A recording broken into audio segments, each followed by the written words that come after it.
नमस्कार, मैं राहुल कोटियाल। छुई बातों की कलियों कंडी और चुगलरों की फसक समेटे हम एक बार फिर से हाजिर हैं अपने साप्ताहिक कार्यक्रम के साथ, जिसका नाम है extra cover.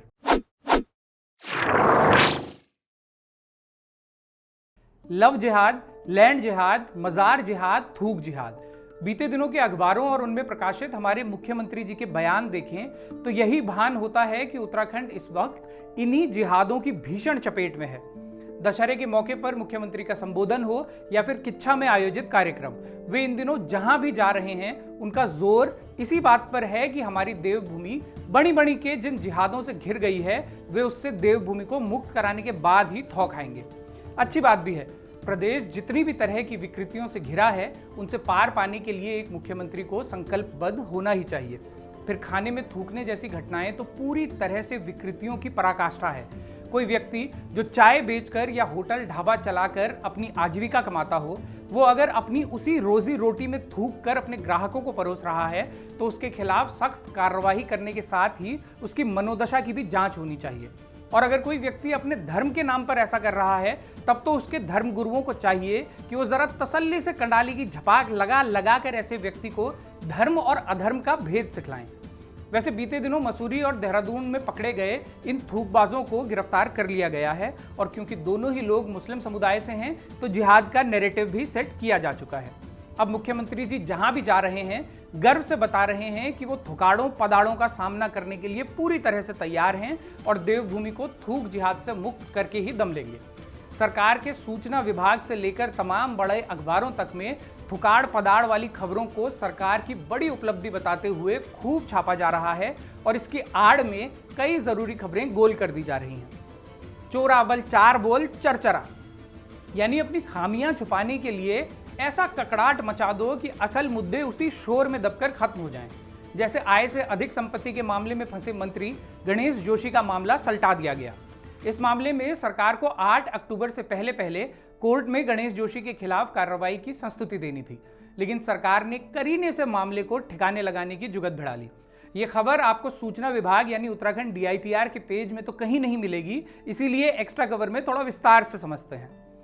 RTI activist Vikesh Negi ने सूचना के अधिकार के तहत जमा की गई सूचनाओं में पाया कि मंत्री गणेश जोशी पर बीते कुछ सालों में लक्ष्मी जी कुछ ज्यादा ही दैनी हुई हैं। आय के ज्ञात स्रोतों से कहीं ज्यादा संपत्ति गणेश जोशी के पास होने की जानकारी जब उन्हें मिली तो उन्होंने इस मामले की जांच के लिए देहरादून की विजिलेंस कोर्ट में 156(3) का मुकदमा दाखिल किया। अब गणेश जोशी चूंकि एक विधायक और एक मंत्री हैं, तो उनके खिलाफ जांच के लिए मंत्रिमंडल की संस्तुति की जरूरत थी। कोर्ट ने सरकार से कहा कि 8 अक्टूबर तक का समय है, आप संस्तुति दे दीजिए। सरकार ने पहले तो बौग मारते हुए गिच्ची फरका दी। फिर जब ये किरकिरी होने लगी कि भ्रष्टाचार के खिलाफ भौंकुच फरका देने वाले धाकड़ मुख्यमंत्री आखिर अपने मंत्री पर लग रहे आरोपों की जांच क्यों नहीं करवा रहे, तब सरकार ने भौंकुच फरकाने के लिए शिकायतकर्ता विकेश नेगी को ही एक चिट्ठी भेज दी। इसमें सरकार ने लिखा कि आप सौं खाओ और शपथ पत्र में अपने आरोपों को सबूतों के साथ हमें दो, और अगर आप 7 दिनों के भीतर ऐसा नहीं करते तो ये मान लिया जाएगा कि आपको कुछ नहीं कहना और मामला बुझा दिया जाएगा। ये सीधा सीधा अपने प्रिय मंत्री को बचाने की एक चाल थी। विकेश नेगी को जो भी जरूरी साक्ष्य जमा करने थे उन्होंने कोर्ट में किए हैं, और उसी का संज्ञान लेते हुए तो कोर्ट ने सरकार से संस्तुति की मांग की थी। इसलिए विकेश नेगी ने जवाब दिया कि ये मामला सब जुडाइज है, यानी न्यायालय में लंबित है, और मुझे जो भी जवाब या साक्ष्य देने होंगे मैं कोर्ट में देने को तैयार हूं। सरकार को कोई अधिकार नहीं कि वो मुझसे शपथ पत्र मांगे। बात वाजिब भी है। सरकार को अगर ये भी लगता है कि विकेश नेगी के लगाए आरोप आधारहीन हैं, तो जांच एजेंसी को उनकी जांच करने दीजिए। उसमें अगर पाया गया कि विकेश नेगी ने गलत मंशा से झूठे आरोप लगाए हैं, तो उनके खिलाफ कार्रवाई का प्रावधान हमारे कानूनों में है। लेकिन ये क्या बात हुई कि सरकार कोर्ट में संस्तुति देने की जगह शिकायतकर्ता से ही शपथ पत्र मांगने लगी। कुछ है रे तू बल फसकानंद। ऐसी ही फसकबाजी में फिलहाल सरकार ने गणेश जोशी का मामला दबाया हुआ है। इस मामले की अगली सुनवाई अब आने वाली 19 तारीख को होनी है, वो भी तब जब विजिलेंस कोर्ट में आए नए जज साहब को सुनवाई का अधिकार मिल जाए, क्योंकि जो मिलॉर्ड इस मामले की सुनवाई कर रहे थे उनका बीते दिनों ट्रांसफर हो चुका है। बहरहाल बढ़ते हैं कुछ और ऐसी खबरों की तरफ जो सरकार नहीं चाहती कि आप तक पहुंचें। ऐसी ही एक खबर हमारे खेल विभाग से जुड़ी है।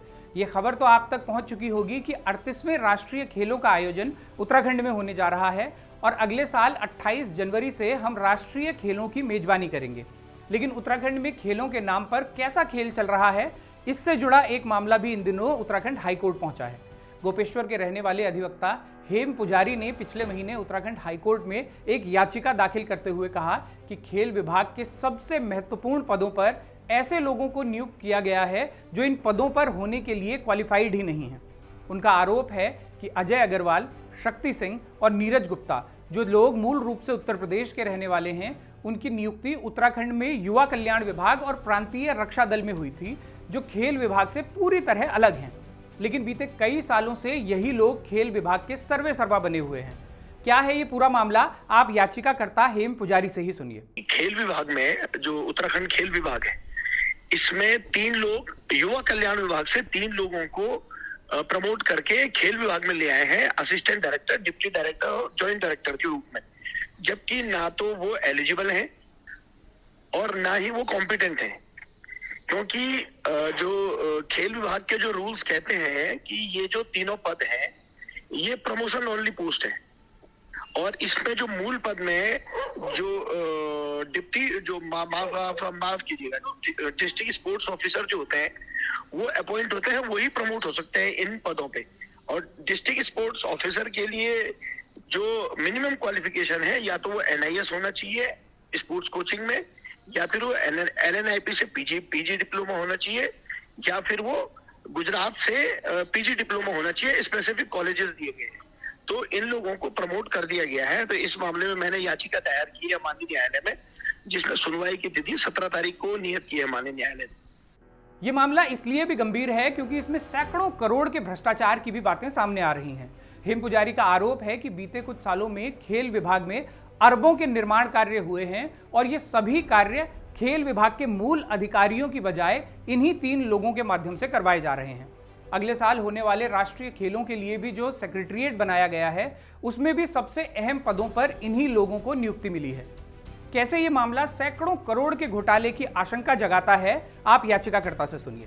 जी, जो मैंने RTI से मैंने जो प्राप्त की है उसमें आप देखेंगे कि 2019 से इन लोगों को जो जिन पदों की मैं बात कर रहा था उन पे प्रमोट किया जा रहा है खेल विभाग में। इनको वर्क ऑर्डर दिए जा रहे हैं, और जो ये वर्क ऑर्डर हैं आप इनको अगर गौर से देखेंगे तो सारे निर्माण संबंधी कार्य, खेल विभाग में जितने निर्माण होंगे सारे निर्माण संबंधी कार्य और जितने प्रमुख कार्य हैं जिसमें जो सरकारी और मुख्यमंत्री की योजनाएं हैं जिसमें बहुत बड़ा पैसा इन्वॉल्व है, वो सारे इन्हीं 3 लोगों को दिए जा रहे हैं, जो कि बहुत ही सरप्राइजिंग है। खेल विभाग में जो कार्य मूल लोग हैं उनको ये काम नहीं दिए जा रहे हैं, बल्कि इन 3 लोगों को दिए जा रहे हैं। आप गौर करेंगे कि जो देहरादून में राजीव गांधी जो क्रिकेट स्टेडियम बना है, उनमें इनमें से एक व्यक्ति ने वो इस क्रिकेट स्टेडियम के CEO थे, वही हल्द्वानी के भी CEO जो हल्द्वानी में क्रिकेट स्टेडियम बना है। तो ये बहुत सरप्राइजिंग है कि जो लोग जिनको जानकारी नहीं है, जो लोग उसमें जिनकी कॉम्पिटेंस नहीं है कि खेल स्टेडियम कैसे बनते हैं, उन लोगों के हाथों में इन खेल स्टेडियमों को बनने का काम बनाने का काम दिया गया। और जो वर्क ऑर्डर्स हैं खेल विभाग के निर्माण संबंधी, जो करंटली अभी मेरे हिसाब से अभी में टेंटेटिव हो सकता है कि 700-800 करोड़ रुपए के जो निर्माण कार्य हैं वो सब इन्हीं लोगों के हाथ में है। तो ये स्वाभाविक रूप से एक प्रथम दृष्टया ये पता चलता है कि ये भ्रष्टाचार है, क्योंकि जो लोग कॉम्पिटेंट नहीं है, एलिजिबल नहीं है, वो निर्माण करवा रहे हैं। और अभी आप देखेंगे जो खेल अभी होने वाले हैं नेशनल गेम्स, तो नेशनल गेम्स का सेक्रेटेरिएट जो बनाया गया है, तो उसमें CEO, COO, CAO, CAA माफ कीजिएगा, उन पे ये तीनों के तीनों लोग इस विराजमान है इस समय नेशनल गेम्स के सेक्रेटेरिएट में। तो ये बहुत ही सरप्राइजिंग है कि मैंने मेल्स की हैं बहुत, मैंने ओरली विभाग में जा करके ये बातें बताई हैं, ओरली जाके बताई हैं, और विभागों को मैंने रिट पिटीशन फाइल करने से पहले मैंने एक प्रॉपर रिप्रेजेंटेशन मैंने सचिव महोदय को दिया था, लेकिन उस पर जब कोई कार्रवाई नहीं हुई तो मुझे मजबूरन माननीय न्यायालय की शरण में जाना पड़ा, क्योंकि मेरे पास और कोई ऑप्शन रह नहीं गया था इस भ्रष्टाचार को सामने ले करके आने के लिए। ये मामला फिलहाल हाईकोर्ट में लंबित है, लेकिन हाईकोर्ट जाने से पहले अधिवक्ता हेम पुजारी ने विभागीय स्तर पर भी इस मामले को कई बार उठाया। उनका कहना है कि कई प्रयासों के बाद भी जब विभागीय स्तर पर कोई कार्रवाई नहीं हुई और कई दिनों तक मुख्यमंत्री से मिलने के इंतजार में देहरादून में डेरा जमाने के बाद भी जब कोई बात नहीं बनी, तब उन्हें अंततः कोर्ट शरणम होना पड़ा। उम्मीद है कि राष्ट्रीय खेलों के आयोजन से पहले इस मामले में कोई निर्णायक कार्रवाई हो सकेगी। इस सब के बीच ये सवाल तो बेमानी ही हो जाता है कि राष्ट्रीय खेलों में उत्तराखंड क्यों हमेशा उतणदंड ही रहता है और क्यों राज्य का नाम मेडल टैली में ऊपर से नहीं बल्कि नीचे से खुजाने पर जल्दी मिलता है। बांजा पड़े पहाड़ों की शिक्षा व्यवस्था पर एक और घचाक लगाती खबर भी इस दौरान आई। देश दुनिया में भले ही नए नए कॉलेज खुल रहे हों और उनमें नए नए पाठ्यक्रम शुरू किए जा रहे हों, लेकिन हमारे यहाँ इसका ठीक उल्टा हो रहा है। बीती 26 सितंबर को प्राविधिक शिक्षा के निदेशक ने एक पत्र जारी करते हुए कहा कि अलग अलग पॉलिटेक्निक संस्थानों में चल रहे कई पाठ्यक्रम बंद कर दिए जाएं। इनमें राजकीय पॉलिटेक्निक नरेंद्र नगर, शक्ति फार्म, सल्ट, ताकुला, थल नदी, गणाई गंगोली, आमवाला, कनाली चीना, हिंडोला खाल, बांस, चंपावत, कांडी खाल, बांसबगड़, जैती और महिला पॉलिटेक्निक देहरादून शामिल हैं। इन तमाम संस्थानों में environmental engineering, cloud computing, gaming and animation जैसी वो ब्रांच बंद की जा रही हैं जिनमें सारी दुनिया भविष्य के रोजगार की संभावनाएं देख रही है। इसके साथ ही computer science, electronics, electrical engineering, mechanical और सिविल इंजीनियरिंग जैसी पारंपरिक ब्रांचों पर भी ताले लगाए जा रहे हैं। जिन छात्रों ने अभी एडमिशन ले लिए हैं उन्हें अब कहा जा रहा है कि वे किसी अन्य संस्थान या किसी अन्य ब्रांच में एडमिशन ले लें। साल 2018 में भी सरकार ने 20 पॉलिटेक्निक कॉलेजों पर ताला लगाने की पहल की थी। तब भारी विरोध के चलते सरकार को अपना फैसला वापस लेना पड़ा था, लेकिन अब सरकार घुमा के कान पकड़ रही है। सीधा कॉलेज बंद न करके वो पहले तमाम कॉलेजेस से एक एक करके ब्रांचेस काट रही है। अल्मोड़ा सहित कुछ अन्य जगहों पर छात्रों और उनके अभिभावकों ने इस फैसले के विरोध में प्रदर्शन भी शुरू कर दिए हैं। सरकार के पास इन कॉलेजों को बंद करने का सपाट सा तर्क होता है कि एडमिशन कम है या बैच खाली जा रहे हैं, इसलिए इन्हें बंद कर दिया जाए। लेकिन सरकार को इस बात का जवाब भी देना चाहिए कि एडमिशन बढ़ाने के लिए सरकार ने आखिर क्या किया। पहाड़ के कुलने कुलने तक नेताओं के होर्डिंग तो पहुंच जाते हैं, लेकिन टेक्निकल एजुकेशन को प्रोत्साहित करता एक भी होर्डिंग कहीं नजर नहीं आता। हमारे मंत्री, मुख्यमंत्री कभी ये आश्वासन देते नजर नहीं आते कि राज्य में तकनीकी शिक्षा पाए युवाओं को नौकरी देने की दिशा में सरकार कोई काम कर रही है। जो कोर्सेज प्राइवेट कॉलेजों में खूब फल फूल रहे हैं, उन्हीं कोर्सेज पर सरकारी कॉलेज में कांडे आखिर कैसे लग जाते हैं। जितना प्रचार प्रसार सरकार थुकाड़ों पदाड़ों के खिलाफ कार्रवाई का कर रही है, उसका 10% भी अगर तकनीकी शिक्षा के प्रचार प्रसार में लगा दे तो प्रदेश की शिक्षा व्यवस्था ऐसी खाड़ुन जुगा न रहे। वैसे ये प्रचार प्रसार का खेल भी गजब का है। अब देखिए, 20 सितंबर को सरकार बहादुर ने कनिष्ठ अभियंताओं को नियुक्ति पत्र बांटे और खूब हल्ला किया गया कि हमने रिकॉर्ड टाइम में नई नौकरियां निकाली और नियुक्ति भी दे दी। लेकिन स्थिति ये है कि नियुक्ति पत्र पाने वाले दर्जनों युवाओं ने बारामासा को अपनी आपबीती भेजते हुए बताया है कि ग्रामीण निर्माण विभाग में अभी तक भी उनकी नियुक्ति प्रक्रिया पूरी नहीं हो सकी है। इन लोगों ने लिखा है कि इस भर्ती में ग्रामीण निर्माण विभाग का कट ऑफ स्तर उच्चतम रहा है और इस विभाग को शीर्ष रैंक हासिल करने वाले अभ्यर्थियों ने अपनी प्राथमिकता दी है। इसमें से कई प्रतिभाशाली अभियंता रेलवे, जल निगम, एनबीसीसी, बीआरओ, टीएसडीसी जैसी संस्थाओं से इस्तीफा देकर इस विभाग में आने को तैयार हुए, लेकिन नियुक्ति में हो रही देरी के कारण अब हताश हो रहे हैं।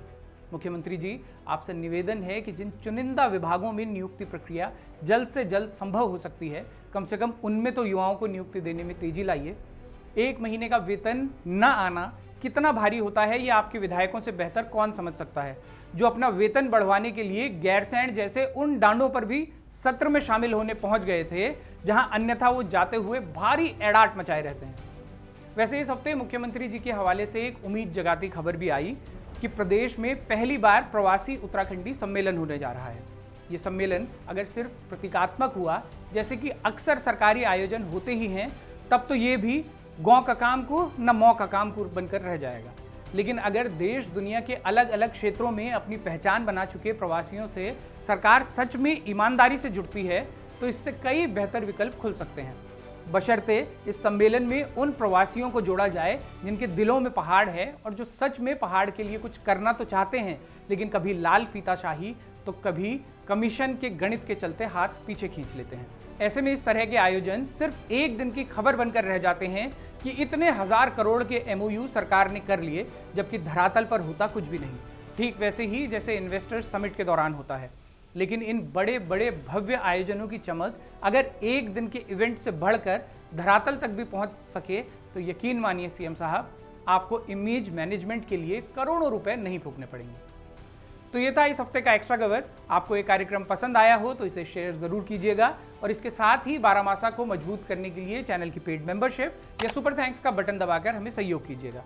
अपने सुझाव, प्रतिक्रिया या एक्स्ट्रा कवर से निकलती कोई खबर अगर आप हम तक पहुंचाना चाहते हैं तो इस मेल आईडी पर लिख भेजिए। अगले हफ्ते फिर से होगी मुलाकात। तब तक के लिए सिमनिया, पहलाद, नमस्कार।